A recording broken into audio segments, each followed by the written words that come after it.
Hello, thank you for joining this session entitled Shared and Prepared, a Renewed Vision for Discipleship in a Post-Christian World. My name is David Goodman, and for a little bit of context, I serve as an OBGYN on the faculty at a women's hospital in Florida. My wife is a regular volunteer at Grace Medical Home in Orlando, and we are happy to be part of the CCHF network.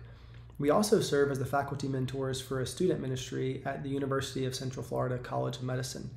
We call our student ministry Medical Campus Outreach, or MCO for short. Perhaps you found your way to this talk because you care about medical student discipleship. Maybe you're like one of my friends who is a recently retired physician who, after 30 years of working clinically, has been dreaming of mentoring medical students and connecting with them on their walk of faith. But if you're anything like him, you've realized that the world has changed in the last 30 years. Now, the gospel hasn't changed, but certainly the environment into which we are calling people to grow in Christ has. Maybe you're a medical student and you are wondering, what in the world does a renewed vision for discipleship in a post-Christian America even mean? You're wondering, how does anybody still believe? And how do you go on growing in your faith in the current environment that you are living in? Hopefully this talk can be an encouragement to both of you groups or anybody in the middle as we consider what are the things that are facing discipleship today. For both groups, I want us to really focus on this word, counterformation. Autocorrect often tries to tell me this isn't a word, and so maybe it's a word that people have just made up recently. But if you think about the world kind of 30 years ago, in any time when America would have been described as a more Christian context, the prevailing framework in the culture was Christian, and the process of discipleship looks like an easy kind of formation into the teachings of Jesus. But in a post-Christian culture, the prevailing framework is deformational. It means away from the teachings of Christ, away from all that is good and right and beautiful and true. And it's a formation nonetheless, but it's going in the wrong direction.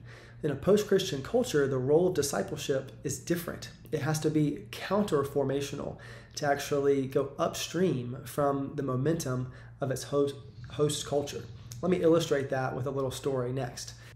Many of you are familiar with Dietrich Bonhoeffer, at least by name recognition, as the author of some influential books like Life Together and The Cost of Discipleship. Bonhoeffer had a particular vision for spiritual formation. He was a leader in the underground church, which was a resistance movement to the passivity and accommodation of the church at large in Germany under the Third Reich. He was a well-trained theologian and actually gave up the opportunity to stay in America studying and teaching and started an underground seminary in Germany during the war. Bonhoeffer came from an upper-class family. He was personally brilliant and had loads of potential, but he had chosen to live out a different narrative. Charles Marsh, in his biography, A Strange Glory, tells a story of a day when one of Bonhoeffer's friends, from his kind of upper-class upbringing, comes to visit him. And he comes mostly for the goal of talking him out of the extremism by which he was living it. Bonhoeffer, takes him down the river in a boat, and he shows him to a place overlooking where Hitler is training his troops. And he shows him that the discipline and the passion that the Nazis were using to form a particular kind of people. And there's this great line where Bonhoeffer, is talking to his friend, and he points back to Finkenwald, his underground seminary, and he says, until this, his seminary, their spiritual movement is stronger than that, Hitler's deformational movement, we have to keep doing, and I cannot give up. He had emphasized the need to form people who are stronger and more deeply rooted in God's vision for the world than the current ruling powers. I want to ask you, what do you think are the prevailing counter-formational forces in your context? Take a minute to just think about this. I imagine that living in Memphis is quite different than living in Dallas, which is different than Orlando, which may be different than other parts of the world, or living at any different time in the world. As I have tried to really learn about this from a sociological point of view, and as I've spent a lot of time over the last few years sitting with students, I've come to identify that there are three core elements that are really different now than the way ministry worked 20, 30 years ago. The first is the idea of distraction. I love this image from LeBron James's recent record-breaking shot when he broke Kareem Abdul-Jabbar's all-time NBA scoring record. If you look back to the picture on the top, and that was 1998 when Michael Jordan hit the game-winning shot against the Utah Jazz for his last NBA championship, which arguably could have been called a push-off, but hey, nobody's going to dig up those old wounds. If you look at the crowd, nobody in the crowd has a phone. Everybody is just looking at the moment, enjoying that moment. But if you fast forward 25 years, we have LeBron James hitting this moment. Everyone in the crowd is consuming the moment through a screen rather than actually living it out and enjoying it.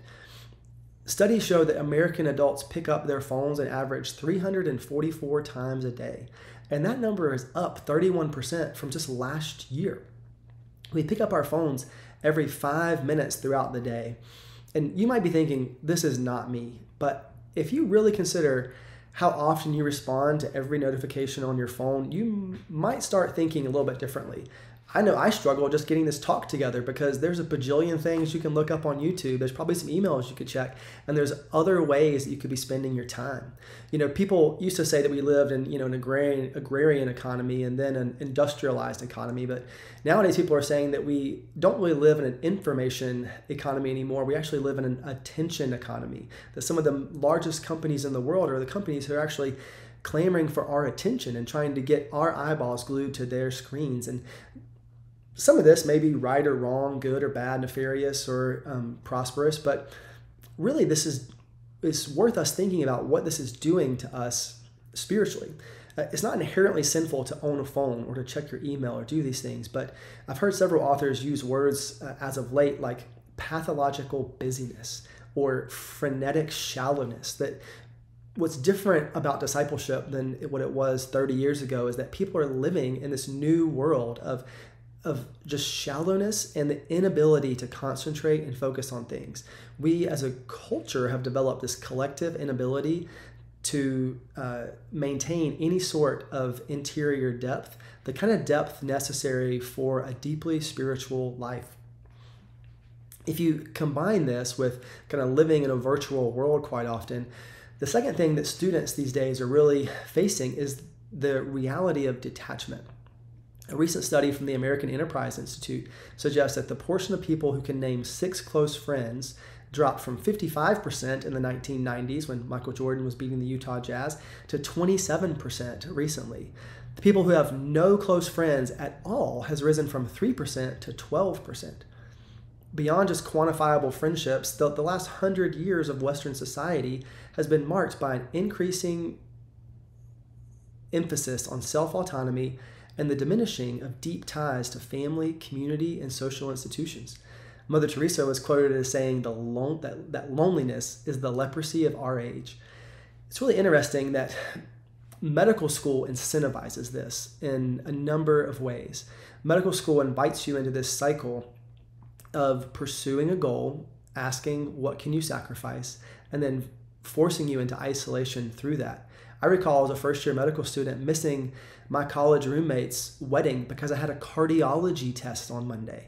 I can remember sitting in my living room calling him and telling this guy that I lived with for 3 out of the 4 years of college, hey, I can't come to your wedding because I can't conceive of how I can go be with you in South Carolina and still pass this test on Monday. That may have been exaggeration on my part. It may tell you how weak of a medical student I was, but that is the reality that so many students face of both the cultural detachment that's happening by and large and the professional detachment that they're experiencing in pursuit of their dreams and what they consider a calling. The final thing that really is affecting our culture nowadays is the idea of disillusionment. Dallas Willard said that we live in a world that is soaked with secularity. Some of you guys might have bristled by the fact that I said that we live in a post-Christian America, and we could debate what that means and how influential that is. But the fact of the matter remains that studies show that only 64% of Americans even claim to be Christians, no matter how you define faithfulness in that matter. Based on demographic changes and cultural trends, the Pew Center estimates that by 2070, less than half of Americans will identify as Christians. We hear this phrase talked about a lot in the news and different publications, that what we're seeing in a lot of ways is just that people are being disincentivized to really identify with Christianity and institutions of faith. Because used to, if you wanted to run for mayor, you had to go to one of the major churches in town. But nowadays, going to church may actually be a detraction from running for mayor or pursuing political office. Tim Keller notes in Reaching the West Again, a book that it's a short book that I would encourage you to look at, that late modern culture is the first culture that is based on a rejection of the sacred order. Discipleship nowadays is happening in a world that everyone around them has rejected the idea that there's even a God and that there is any reason to keep pursuing him. So this is one of the things that we have to really understand as an upstream influence that's getting in the way of discipleship.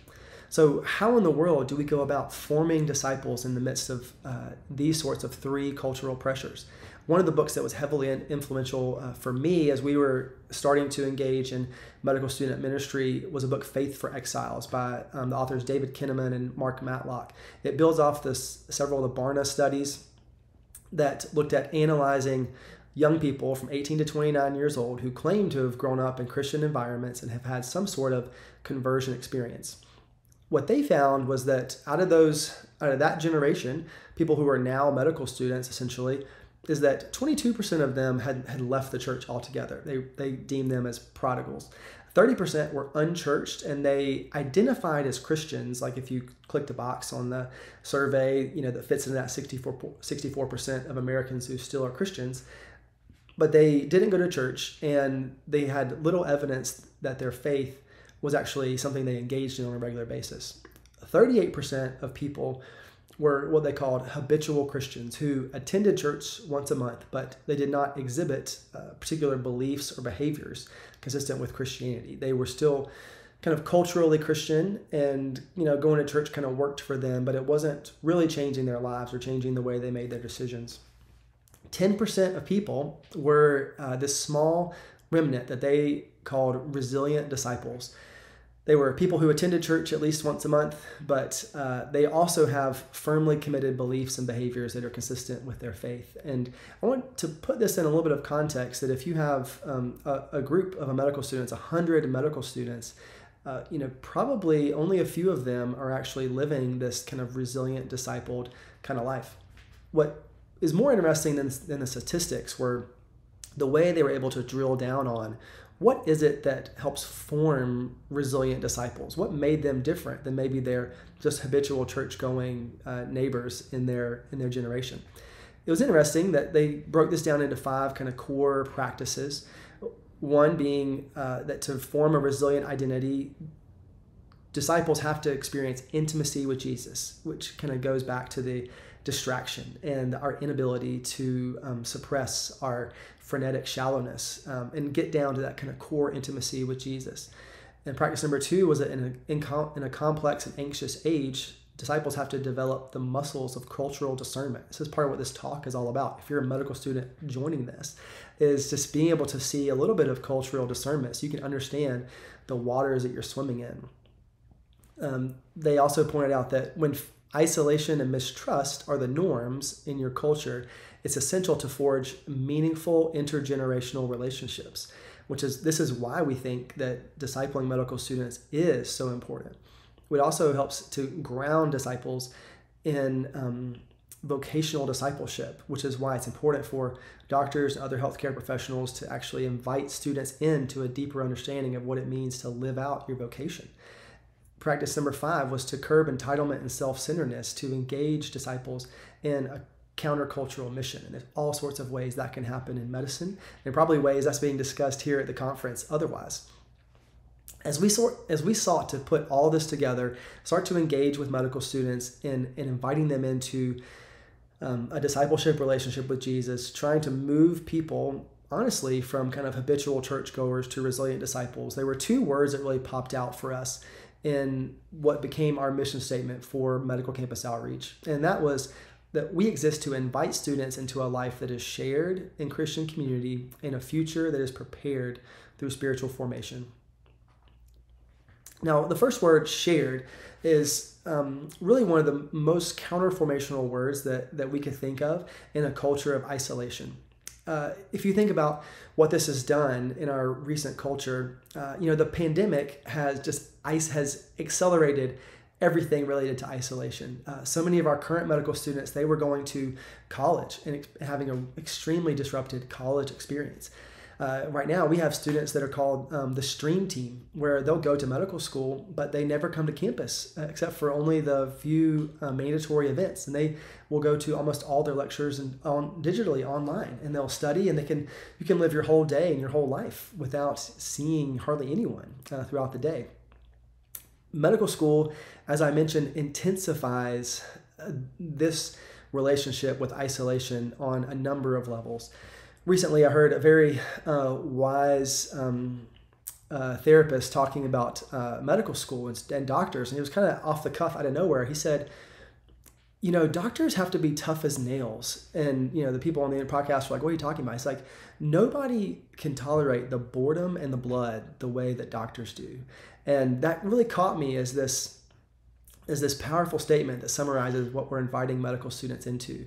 So often in medical school, there's just this boredom that you have to do to give away some of the peak years of your life in your 20s to go into debt, start studying, miss weddings, miss vacations, to study and prepare for all the mental tasks that are ahead of you. But we're also inviting so many students into these situations where there is real blood and life and death situations that are involved, whether you are prescribing medications as an internist or doing life-saving surgeries as a trauma surgeon.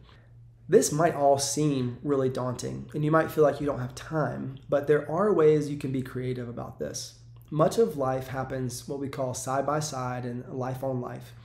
One of our favorite things to do is simply have medical students over to our house. They can come over, they can have dinner with our family. They help put our kids to bed. Our kids absolutely love having the chance to have other students read their books and tuck them into bed. And then we get the chance to talk to them and have real life conversations in those kind of few moments just in the evening after the kids go to bed. You can invite students over for house projects. I've invited students over for digging drainage ditches in my yard and building construction projects around my house. And there are ways in which we can not sacrifice all of our time, but in bringing students into that shared experience of our life, as well as encouraging that shared experience with other students in medical school. I've heard people quoting from a recent book called Dominion by Tom Holland that talks about how Christianity changed the world in the Roman Empire, as saying that the church changed the world around the dinner table. And so much of that is really true. We try to have food at nearly every gathering that we do with medical students, whether it's our small group Bible studies or our large group meetings. We believe that people will be changed through the shared experience that helps them to overcome the isolation of their generation. As I mentioned in kind of the 5 practices from Faith for Exiles, it is only in proximity with other people that we can do some of the hard work of developing cultural discernment and being inspired to pursue deeper intimacy with Jesus. So much of what you're doing in mentoring medical students is really more caught than taught.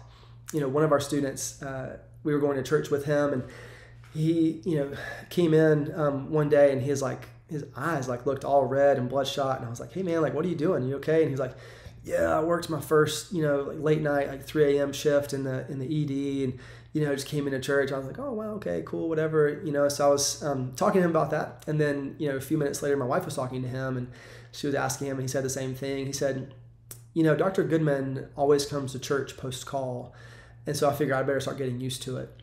And that was this moment that really hit me in how people are watching you, but part of what Scott's growth in Christ meant was that he had that intergenerational relationship where he could see and begin to anticipate based on observing just an act that I was doing out of my own volition, not for his observation, he observed that and then started to want to build that priority into his life as he began to view himself as a future physician.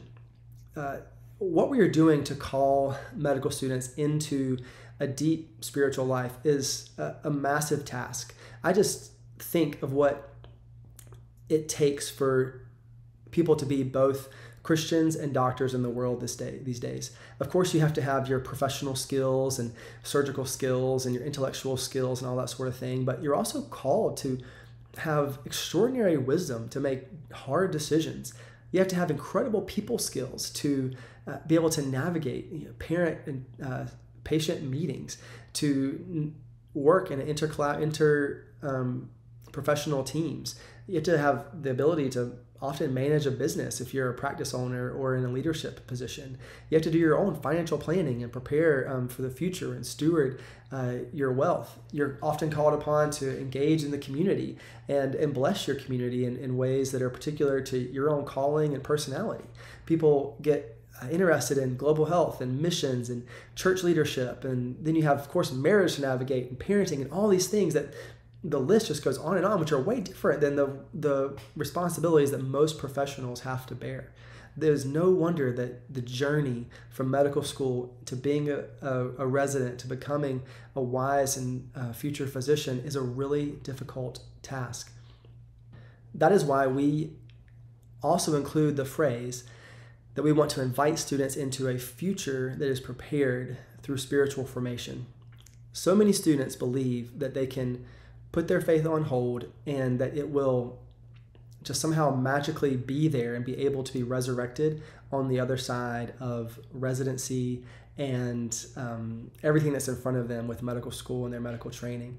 But I firmly believe that if you take whatever faith you have in college, through college ministry, through your church, your family, all that sort of thing, and put it on the back burner for 10 years, you are not going to find this vibrant, kind of aromatic, well-developed stew that has just been percolating on the back burner, waiting for it to be consumed. You're actually going to find something that's burnt and dead and incapable of looking anything like a really wonderful meal to digest.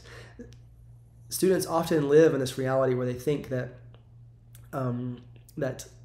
you can just kind of focus on school, do that thing, and then all of a sudden you can bring God into your life in those kind of wonderful days after all your training is done. But if you're anything beyond a few years outside of residency, you can understand that there are a number of challenges that you will face immediately after finishing residency, often in the form of starting a practice, joining a practice, becoming board certified, now kind of focusing on a marriage or parenting or any sort of relationships that you put on hold during residency. There will always be a number of challenges and things clamoring for your time, clamoring for your attention, but we believe that medical school is a time when it's essential to participate in your own spiritual formation.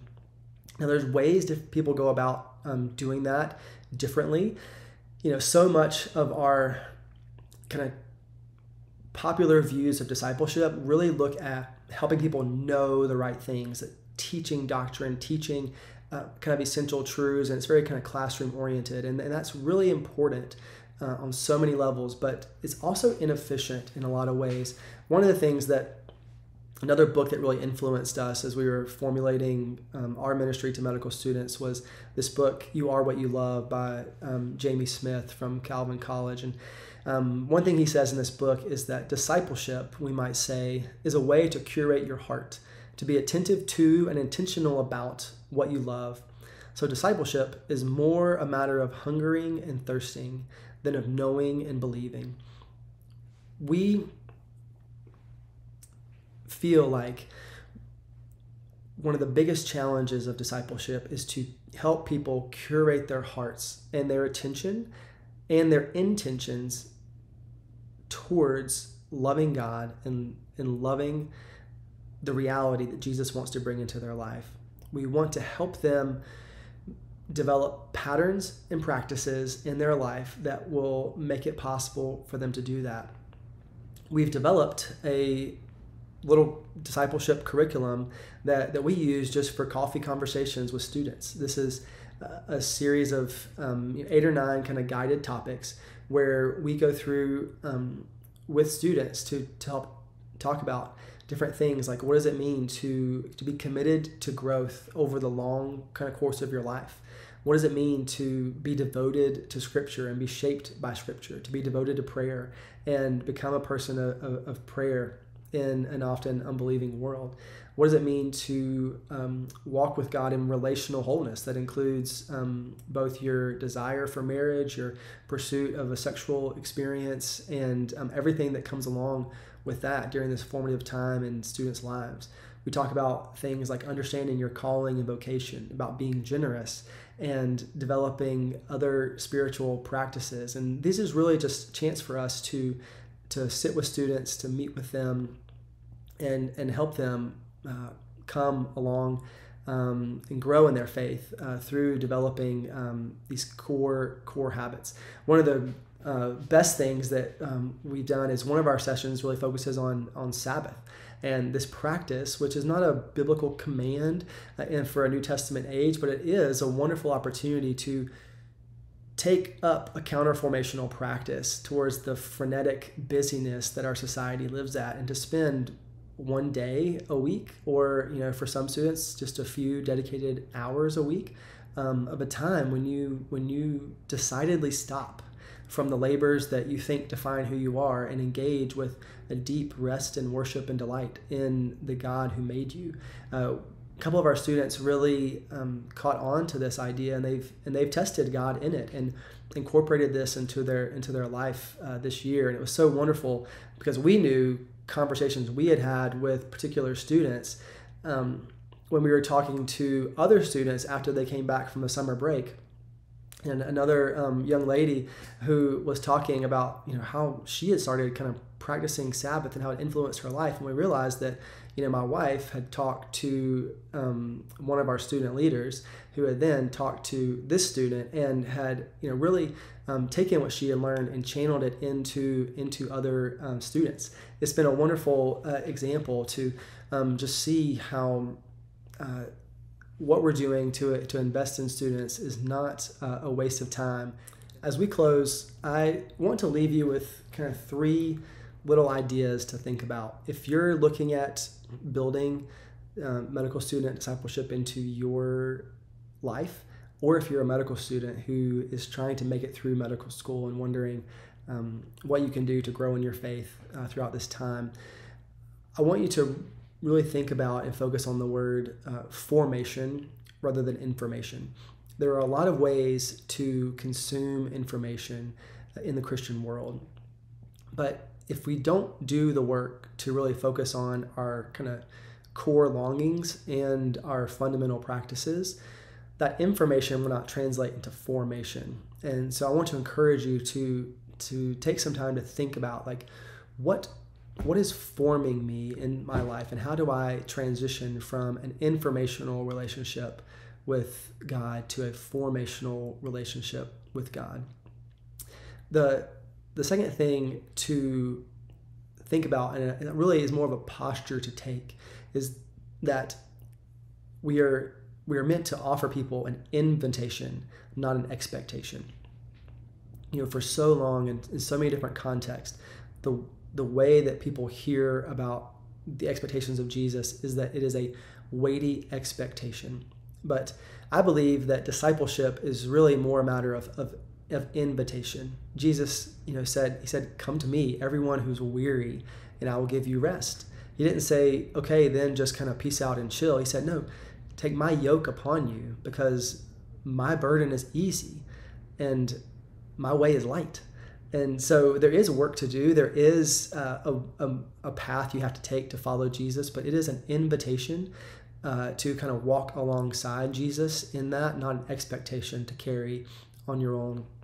And the last thing that we need to really focus on is that what we are trying to do is to help students in particular, learn to generate a faithful Christian life on their own, not just regurgitate the things that we are asking them to do. And so we try to put as much responsibility on our students as we can. Things like them leading small group Bible studies, helping to organize and arrange our large group meetings. There are some things that we don't do as a ministry because we're still waiting for students to take them up as their own responsibilities. And we could talk about that some either through email or at the conference if we get a chance to talk. But I really want to encourage you guys to consider these kind of three deformational realities of our culture these days. That people are distracted, they're detached, and they're experiencing a lot of disillusionment. And I believe that we can really do a good work to change that for this generation of medical students if we are faithful to the gospel of Jesus, and that we are faithful in a way that helps to create a life for students that is shared in the present and prepared for the future. Thanks so much for your attention. Thanks for giving me your time. Pray that you can go and bless your community and love Jesus more deeply. Thanks a lot.